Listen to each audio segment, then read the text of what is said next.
And finally, we have Breaking Dawn Part 2. This one's actually pretty good. It goes back to being good again. It's almost like if you write an interesting story, it's a good movie.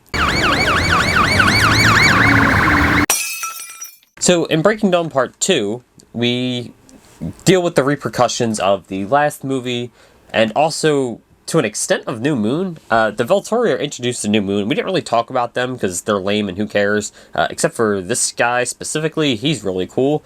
I like him. So in this movie, Bella is no longer pregnant. She has the baby. They name her Renemzi, which is super lame. Should have been a boy because Edward Jacob EJ is way cooler of a name. Like, that's a tight name. Renemzi is weird. It comes across odd. Anyway, we're introduced to this child, and Bella finally wakes up. She's introduced to her child, and we see that Jacob is being really protective of the child, and anyone who's watched more than one of these movies can tell where this is going. He imprinted on the child. What are you doing?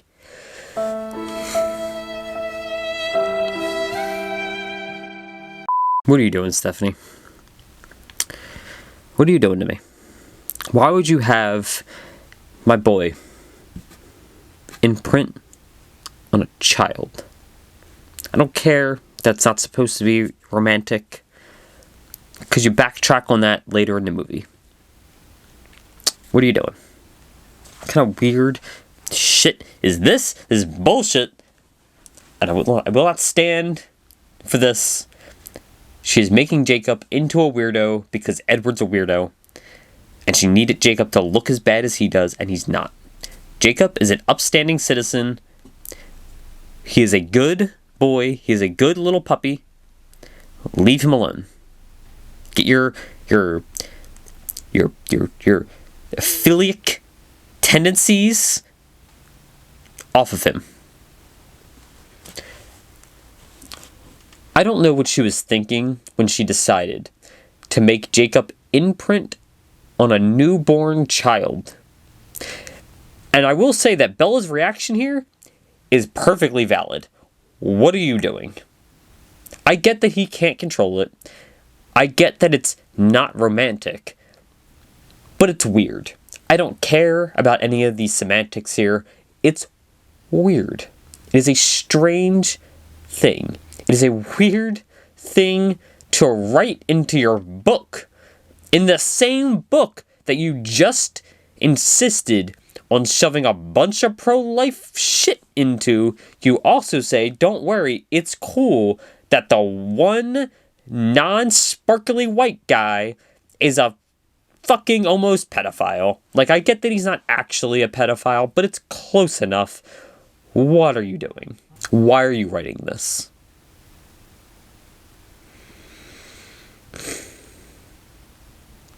Anyway, the rest of the movie is actually pretty good. Once we get past the weirdness with Jacob, Edward and Jacob are kind of getting along almost. Like, they're not friends, they don't like each other, but they're sort of getting along, and Jacob's got his own wolf pack now, which is neat. It's an interesting idea that he's separated into his own alpha, and now there's just 2 packs, and some of the wolves just come to join his side, which is, it's cool. Like, it's a good idea. The wolf pack also just gets really large. We see them later in the final battle, but the pack is pretty big now, and that's actually pretty cool. I do really like the gathering of the vampires, bringing a bunch of them together to, not to fight, but to talk to the Volturi about the situation. I think it's interesting that they do that. I think it's interesting that we still see the fight. And the final battle is just pretty cool on its own. It's something you don't really get a lot in this series. Like, we did get it in Eclipse. We had a pretty good fight, but not to this scale. And it's good. Like, we get to see a lot of the fighting from the wolves. We get to see a lot of character deaths that we would not see otherwise. Like, most of the cast just goes down. It's great. And it's obviously a fantasy. It's obviously a vision from Alice, but it's still super interesting to see. And it's a good way to end the series, right? Like, we end here, and everyone kind of gets their happy ending, I guess. Overall, this is a pretty decent movie. I would say it's... I actually want to change my order. It's probably Eclipse, New Moon, this, Twilight, and then Part 1, Breaking Dawn Part 1. This is not as good as New Moon upon further thought, but it's pretty close. The final battle really does carry a lot of this movie, but also the character interactions between all the new vampires that we see and all the little, powers that they have and all the interesting stuff there. It is really cool to see a lot of that stuff. It adds a lot of depth to the world building. And it's just funny that, like, the last book does all of this, because, like, we get all this interesting, like, extra stuff, and then we never do anything with it. This is actually cut from the movies, but it's one of my favorite parts of the book. Right at the end here, there's a little disagreement about how they're hanging out with werewolves. In the movie, one of the other Volturi are just like, no, let this go, it's fine, right?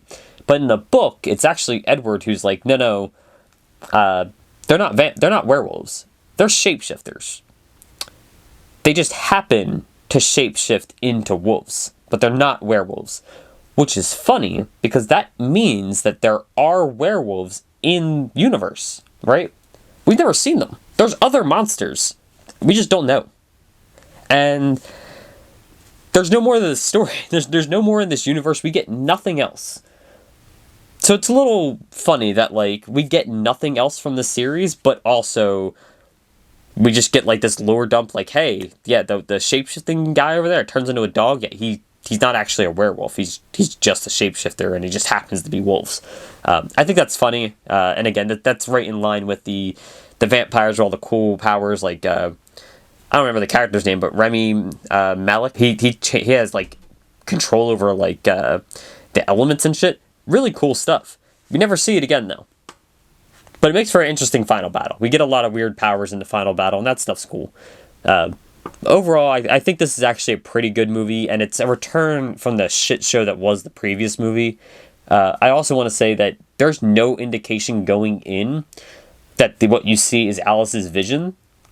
So if you watch it the very first time, like, I can imagine being in theaters when this happened, when this came out, and seeing that, and being like, holy shit, everyone's dying, what is going, like, it plays really well on a first watch, but once you know the twist, it's kind of like, it's cool, it's fun, but it takes a lot of the suspense out of the moment. But yeah, they're actually pretty good movie. I actually like this one quite a bit. And just as a quick overall, I actually think these are all decent movies. Like, I would recommend the series. If you've never seen it, give it a watch. The whole thing is pretty good. And even at its worst, which I would say is part 1 for Breaking Dawn, there's still something to enjoy that movie, even if it's just really not good.